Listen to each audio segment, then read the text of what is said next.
Mercury and Rahu. Well, we just spoke of Mercury and Saturn in our previous session. And it's interesting when we think about these two planets. I would encourage you to go back and review the Mercury and Saturn combination, because oftentimes Rahu is said to act like Saturn. And just like we discussed in the Saturn and Mercury video, that oftentimes a person with that combination is looking for certainty.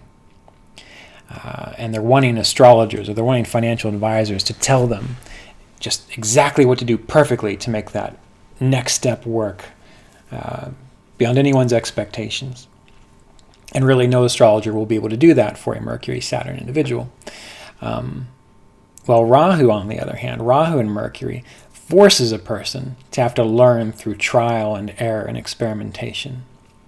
And why is this? Because Rahu represents that area, those areas of life that were meant to develop by sign, as well as by house, and the planets that are with that Rahu. It shows that in past lifetimes, we've not spent a whole lot of time and attention developing that planet or that sign or that house. And so in this lifetime, we're in a sense going to be forced to do it. Now, Mercury, dealing with the intellect, dealing with experimentation, dealing with trial and error, dealing with learning, dealing with discrimination, shows that in past lifetimes there has not been a focus on developing these things: the intellect, experimentation, working through trial and error, developing good discrimination and discernment. And so in this lifetime, typically in the beginning of their life experience, they have a really hard time making choices in this way. They have a really hard time with discernment. They have a really hard time using their intellect in the most efficient fashion. And so through trial and error, through making mistakes, through having problems, through not figuring out how to get past these issues wherever Mercury and Rahu are placed, they learn. They learn through mistakes. So with Mercury and Rahu, oftentimes the person is going to learn through mistakes. So if you make a lot of mistakes with Mercury and Rahu, that's great. It's bad if you don't pay attention to those mistakes and you don't learn from them. So you have to realize that your chart with Mercury and Rahu will show you will make mistakes in this life, particularly in regards to the house that Mercury and Rahu is placed, particularly in regards to the houses that Mercury rules over. You're going to make mistakes. You're going to fall on your face. Things are going to fall through. But as you learn to gather facts and information, as you start to notice where the problems were, you develop a greater foundation for proper understanding in life. And your experiments in life start to give you an originality and an inventiveness. And you start to lose your tendency towards indecisiveness and making important decisions, because you lose your fear. Because what's going to happen? You're going to make a mistake. You already know that. So you lose the fear of making mistakes, which Mercury Rahu people often have. You make the mistake, and then you learn from that what to do or what not to do. If it's a success, take note, repeat. If it's a failure, take note, don't do that again. So with Mercury and Rahu, there will often be this tendency towards indecisiveness, again, because the person does not want to make mistakes. But part of the life path of Mercury and Rahu is to accept that mistakes will be made and that you learn from them, you grow from them, you develop your Rahu, and then you have more balance within your chart. So essentially, you learn through doing with Mercury and Rahu. Now, Mercury deals with thinking, Mercury deals with discernment. Rahu deals with the unusual or the toxic. And when we have Mercury and Rahu together, oftentimes the person will think about things in an unusual way. They won't think like everybody else. They'll come to conclusions in an unusual way. Doesn't mean they're wrong. They might be strange, but it doesn't mean that they're wrong. They don't necessarily think in a linear fashion as Mercury typically does. They're able to come to conclusions. They're able to see all the possibilities in a flash, almost like a psychic flash. Because remember, Rahu has this influence on our psychic nature, and when you get it with Mercury, they have an almost instant intuitive intuition that they can develop. Now, it's not the kind of intuition where they have angels coming from on high to give them information, or they have flashes of light. It's just, they are just able to instantly, I know it. I know why that's true.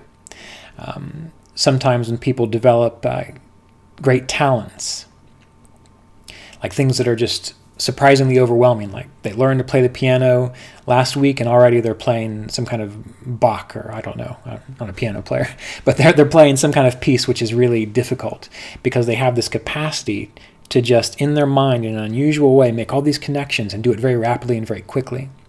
We have to remember that Rahu is considered to be one of the most intelligent of planets.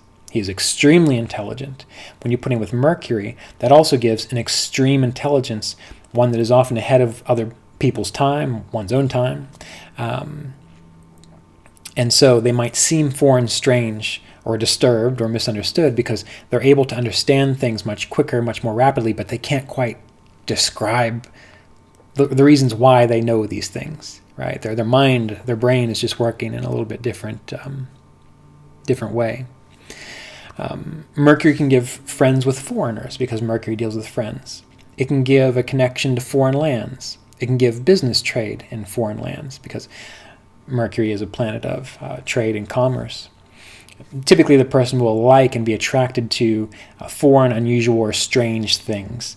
And that will be in relationship to the people who they're with. Meaning, if you're an American in the Deep South, you're going to fall in love with Vedic astrology, yerba mate, and chicken tikka masala, because that's strange for the South. But if you went to India or some other country, you would probably go back to loving, fried chicken, sweet tea, and whatever else is a Southern staple, because they'll typically always be a little bit weird depending on who they're with, right? So Rahu forces that Mercury to be adaptable, but in the opposite fashion. Mercury is typically adaptable. When he's in the Deep South, someone says, "You want some fried chicken and sweet tea?" Person with the Mercury says, "Sure, I do. That tastes great." When they go to Ethiopia and someone offers them Ethiopian food, they'll say, "That sounds great." But you get Mercury and Rahu together, and now they'll be contrary, generally speaking. Not always, but that's a possibility. It can give clouded and difficult thinking. It can make a person feel a lot of anxiety because they're psychically sensitive, and the weak part is actually their mind. They need to learn to shield their mind psychically, make their mind stronger psychically, and reintegrate it with their body and their higher self more so. Because this can create a sense of disorientation, anxiousness, and distrust, and have the sense that people are really attacking them when maybe they're not.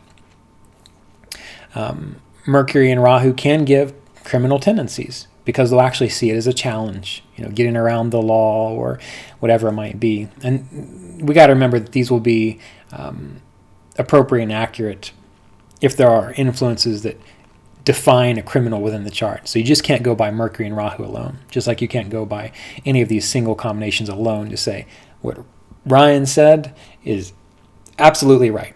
The only way it's going to be absolutely right is if there are a stack of confluence within the chart that all point in that direction. So you need to bear this in mind as we move through these kinds of discussions.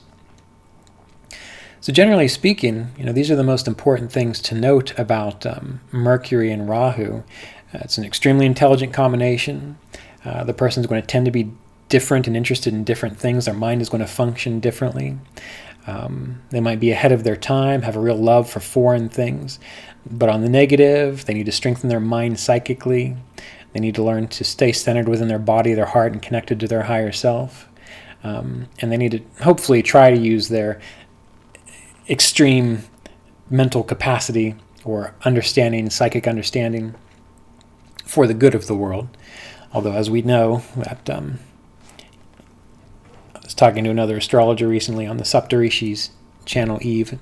I think it was on this channel, or I heard it somewhere, and she was mentioning that even Ravana was a devotee of God, divine consciousness, in a particular form, of course. But Ravana was a great demon, right? So when we think about these negative attributes and criminality and stuff, well, we got to be careful not being too judgmental, because everyone's really doing their best and they're a devotee somehow or another. All right.